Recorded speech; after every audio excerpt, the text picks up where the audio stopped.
let me show you how I light paint this image right here. The settings that I used are ISO 100 f8 shooting on bulb mode. The tools that I used are the Serpent plexiglass from Light Painting Brushes. I layered that with some glitter paper to create the petals.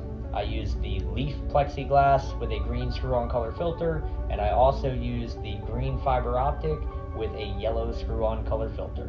Doing this one on the water to get those cool reflections again, starting the exposure now. The first thing that I'm doing is creating the petals of the flower, doing this by manually turning the light on and off, 2 full rotations all the way around to do this to create that blossom.